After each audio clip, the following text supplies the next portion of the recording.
The following program is brought to you by Johnny's Radiator and More. Family owned and operated for over 45 years. We are more than a radiator shop. Come see what the more is all about. Brakes, alignments, suspension, shocks, struts, tires, lift kits, radiator, AC repair, oil change, water pumps, fuel pumps, and more.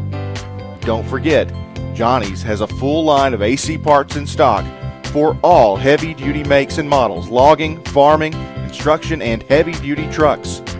AC parts specialist with over 35 years experience. Call 870-226-5000 to get an estimate or make an appointment today.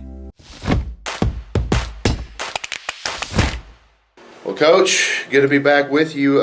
Huge clutch win Friday night against rival Monticello. I noticed at the end of the game you told the team, I'm kind of paraphrasing, that the opportunity would come, and it sure did. And how proud of you, how proud of the effort that your team put forward are you? Oh, no doubt. Our kids played extremely hard. We talk about it all the time. Don't let go of the rope, and just stay in it, play each play at a time. And we were down 16-6, and early in the first half we came back. Really missed a field goal there at the end of the game with I don't know how many minutes left, and I just kept telling the kids hey, hold on, we're gonna have an opportunity. I told them at halftime it's gonna come down to the last play. Somebody's gonna have to make a play to make the play of the game, and Blaze made it. Blaze went up and got one and was able to do that. And it's a credit to all of our kids for not giving up, because it's so easy to do in today's times. Is to something happens bad, something goes against you, and then you kind of drop your head a little bit. But our kids kept fighting and found a way to get the ball back and give us an opportunity to go score. Can you just take us through kind of that final drive sequence? So obviously a big 4th and long conversion. How did all that unfold? Well, we get the ball. I probably should have put some guys back on punt return. Really wasn't convinced totally they'd punt right there. I know it's easy to say that now. 4th and 3. We haven't. We really. They haven't really stopped us. We kind of stopped ourselves a couple of times. Do you give us the ball back right there? Do you not? That was the question I was saying. I felt like if we did get the ball right there, we would go score. So I didn't want to do something. I didn't want to give them something cheap right there for a first down. The punter hit a really good one, probably the best one he's hit, because if you go back and look on film, and even in that game, he didn't hit them great. He would punt, we wasn't getting a return anyway. So. At that time, I wasn't too concerned about him pinning us deep, and then he ended up pinning us out of 20. And then we get a 5-yard motion penalty, illegal procedure penalty. Kind of missed Blaze. We missed Blaze like 2 plays before we hit Joe on 3rd down. But we ran a little cross action, a little switch action pass, and Jackson gave Joe a chance. Joe made a great catch and really got us in rhythm again. We were kind of out of rhythm right there. Kind of panicked a little bit, honestly, and you can't do that. You can't. That's why I tell our kids all the time: just stay in the moment. We played so many games here, so many big games that you just got to play. And one of them that stands out to me that we talk about is 2013 Valley View right out here.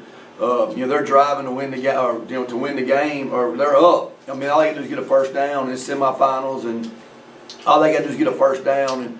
And that they end up running, and Calix Harris strips the guy on the 2-yard line. We go 98 yards in a minute and 20 seconds. We haven't had offense all night, and then all of a sudden we find it. And we talk about stuff like that. Hey, just don't let go of the rope. Hey, somebody's going to make a play. Just believe it. And our kids do. And our kids kept playing, and they played the play. And you look back, we still do so much stuff, man. We do so many things that we gave them 2 4th down conversions that led to touchdowns. That we got to clean up, and I think once we do that, maybe we won't put ourselves in that kind of situation. But obviously, our kids played hard. That they kept fighting, and they found a way. Monticello was big. I think in the last drive, at least, they were playing with maybe 3 safeties. Just your offensive line's performance, Jackson, Blaze running the route, it all kind of came together. But what did you see on that final play? Well, on the final play, we had what we call X photo, and that's a read route by. If you go back to last year, we killed them with read routes. Where we would go 12 yards to our inside guys and set down. And Tremont had like 12 catches for, I don't know, a bunch of yards. And so this year our big play was we're going to do something off that. We knew they would work on that, so we threw post routes behind the set down. So, we had Joe in the set down, which they came out and they was playing man under. They was trying to double cover Joe. That's how they started the game out, was double covering Joe. Well, we knew, going in that if we ran, read route that safety was going to hesitate and we could get Blaze behind him. Well, they switched safeties on us. They put number 6 in the game, which he's not been out there. So that really made me want to throw, because it's hard. It's hard to go out there and play, and when you haven't played much. And so really wasn't a great call at the time. It was just giving a chance for a guy to go make a play, and that's what we did with Blaze. We knew that that whenever they switched that safety in there, we wanted to go at him, just because it's hard for any good player to go out there. I remember Traylon trying to do it against Little Rock Christian. Even though he's a great athlete, putting him back there at safety is totally different. Talk about your defense. Obviously kept you in the ball game a few times, just making some stops when they had to make them. Yeah, no doubt. And we didn't break. Like I said earlier, we got a couple penalties on 4th down. We got one on 4th down I thought was real touchy on a pass interference on our sideline on 4th and 12. That gave them a touchdown. And then the pass interference in the end zone, which that was pass interference. And then on 4th and 8.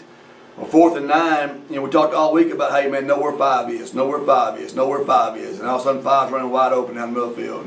That was discouraging. We know that's their go-to guy in that situation. I guess we didn't do a very good job related to our kids because, he came wide open, but we wanted to know where he was, and we should have had bodies on him. He might have still made a great catch, but he wouldn't have been wide open. But our kids, it just.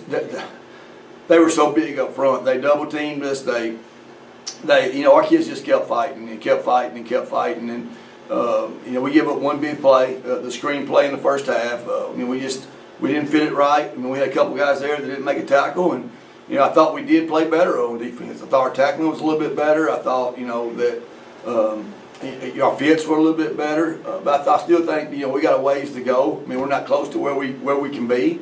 Our kids know that. We just got to keep working. We got a lot of inexperience out there, and it shows at times. But the thing about it, and I said this from week 1, they're going to play hard, they're going to fight, and they're going to be fun to watch. And I think that's true. Well, the fight continues this week on the road at Hamburg. What are you expecting out of the Lions? They're really good. They mercy ruled Monticello. They beat Monticello 55-20. Nykel Lewis is probably one of the better backs we'll see. We've seen some really good backs, man. We saw the kid at Greenbrier who's still running, and then we saw the kid from DeWitt, the Graham kid. Then we saw, number 6 last week who's really good, really fast. Now we see another one. Nykel Lewis he's got great moves. He's real fast.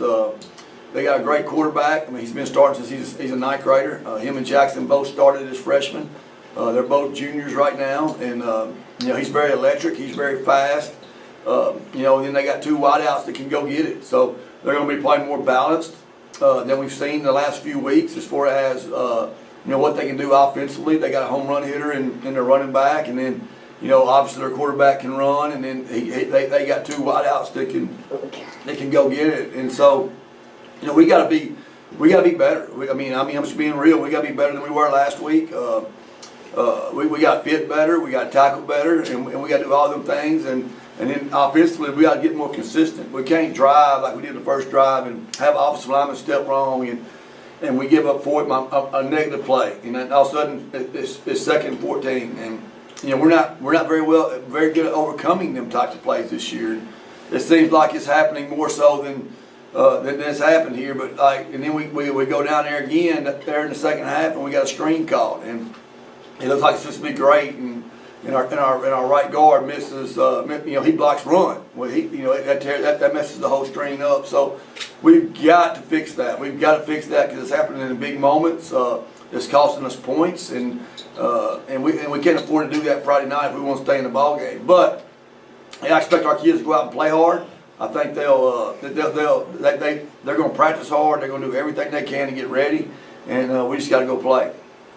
Well, Coach, I know supporters will be there cheering you on. We wish you the best Friday. Yes, and we had a great crowd Friday night. That was fun. Hopefully we can do the same thing this Friday night at Hamburg and pack their stadium. Thank you, Coach. We appreciate your time. All righty.